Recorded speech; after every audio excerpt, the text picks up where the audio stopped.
Madam President, as I think most Americans know, about 4 years ago, the Supreme Court rendered a decision which I happen to believe is one of the worst in the history of the Supreme Court, and that is their decision regarding Citizens United. And as a result of that decision, what they said is that corporations are people and that individuals could spend an unlimited sum of money in elections. And by unlimited, I mean hundreds and hundreds of millions of dollars, if not billions of dollars, quite as much as they want through independent expenditures. And I think many Americans observed the repercussions of that decision. Just last month, a gentleman named Sheldon Adelson, one of the wealthiest people in this country, worth many billions, held what was called the Adelson primary in Nevada. And what he did is invited prospective Republican candidates for president to come to Nevada to chat with him, to tell him their views. And if he decides to support one of those candidates, they will end up receiving, in all likelihood, hundreds of millions of dollars. But it is not just Sheldon Adelson. Probably even more significantly, when we talk about the impact of Citizens United and we talk about the flood of money coming in from the billionaire class into the political process, it's important to talk about the Koch brothers. Now, I understand there has been a lot of criticism of Majority Leader Reid because he has talked about the Koch brothers. But I think the Majority Leader is exactly right. And the issue here is not personal. I don't know if the Koch brothers are nice guys or not nice guys. That's not the issue. The issue is the impact that this billionaire family, the second wealthiest family in America, is having on the political process. And second of all, and even more importantly, what do they stand for? Who are they? Why are they pouring hundreds of millions of dollars into the political process? Now, I have a problem, to tell you the truth. Whether somebody is a right-winger or a left-winger, I have a real problem with these rich guys spending huge sums of money.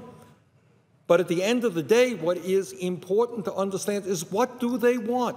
Why are they spending so much money in politics? Why are they supporting candidates throughout this country, running for the Senate, running for the House? Clearly, they'll be heavily involved in the next presidential election. What do they stand for? That's the issue. And it disturbs me very much, by the way, that the media hasn't been talking about that. What do these guys stand for? What do they want? Now, many Americans know that the Koch brothers provided the main source of funding for the creation of the Tea Party. That's fine. And many Americans know that the Koch brothers want to repeal the Affordable Care Act. They've run a lot of ads supporting candidates who want to repeal the Affordable Care Act, and that's their view, and that's fine as well. But what I think most Americans don't know is that the Koch brothers want to repeal virtually every major piece of legislation that has been passed in the last 80 years to help the middle class, to help working families, to help the elderly, to help the children, to help low-income people. Their view, their ideological view, is that we should eliminate or substantially cut back on all of those programs. Now, in 1980, Madam President, David Koch, one of the Koch brothers, was the vice presidential candidate of the Libertarian Party. And in fact, he helped fund the Libertarian Party in that year. And I want to read to you and discuss with you just a few of the excerpts from the 1980 Libertarian Party platform that David Koch ran on.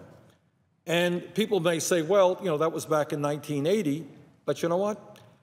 It is my impression that their views haven't changed one iota, that they are funding many, many organizations all over this country who essentially espouse those very same views that David Koch ran on in 1980. And now here's the first quote that was in the 1980 Libertarian Party platform that David Koch ran on as vice presidential candidate and helped fund.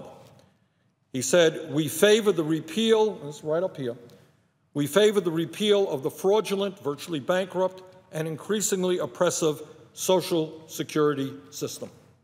That's their view. And that shouldn't surprise anybody. These guys do not believe that government should be involved in health care and retirement security. It is totally consistent with what they believe. But when Americans see ads on television paid for by David Koch, I hope they understand that these guys eventually want to see, probably not tomorrow, the repeal of Social Security. And they want to privatize it. They don't want it to exist. Now, what is the reality? The reality is that the overwhelming majority of the American people disagree with the Koch brothers. The reality is that Social Security is probably the most successful federal program in the history of our country. For more than 78 years, in good times and bad, Social Security has provided every single benefit owed to every eligible American without delay. That's in good times, bad times, recession, boom, whatever it was. Before Social Security was created, nearly half of seniors lived in poverty. Today, while still too high, that number is 9.1%. We've gone from over 50% down to 9.1%, largely because of Social Security. And here is the main point.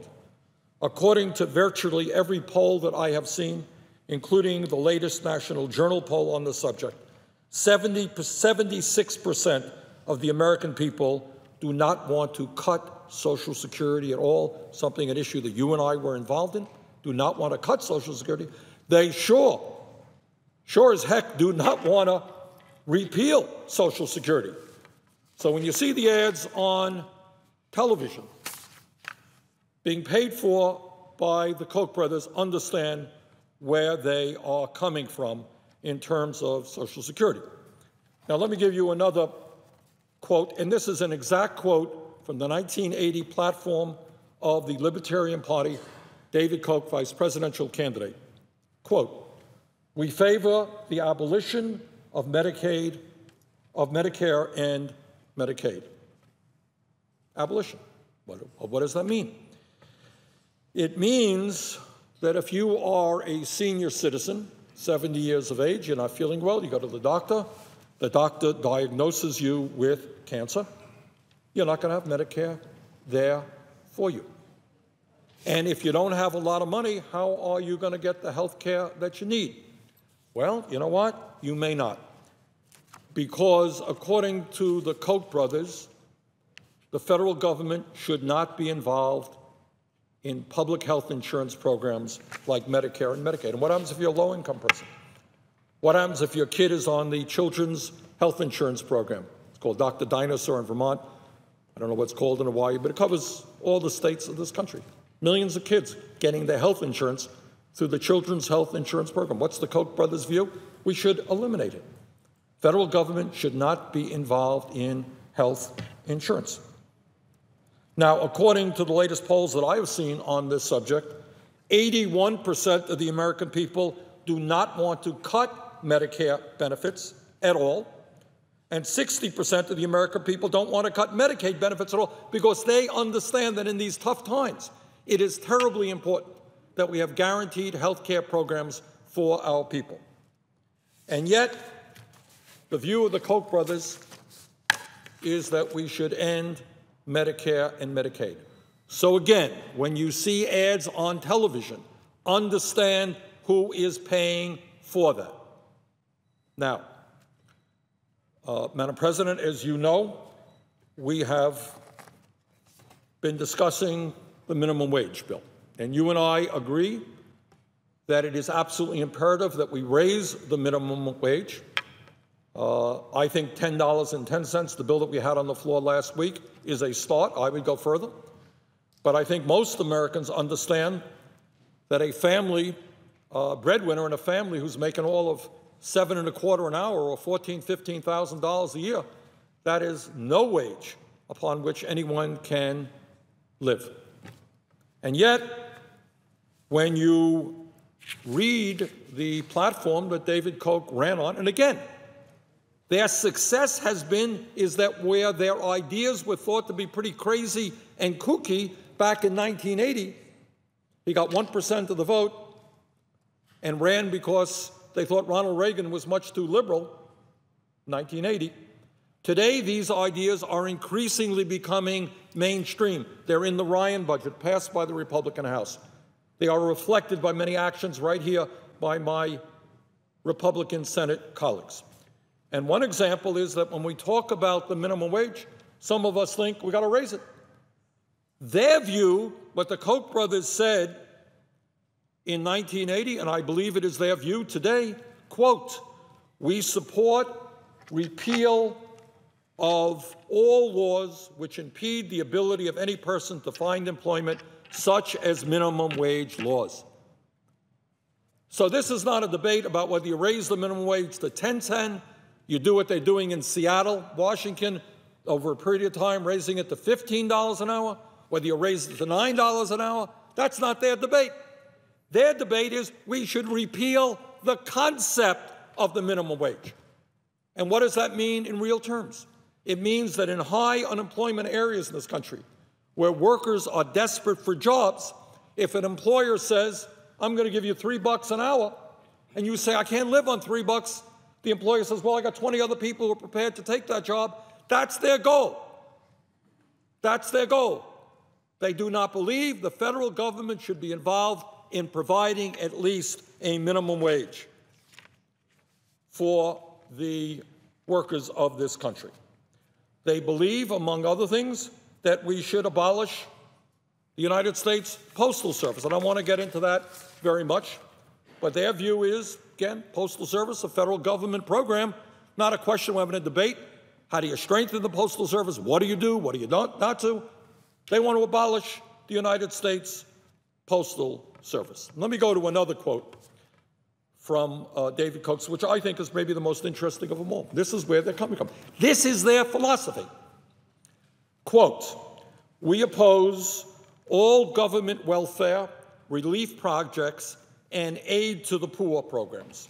All these government programs are privacy invading, paternalistic, demeaning, and inefficient.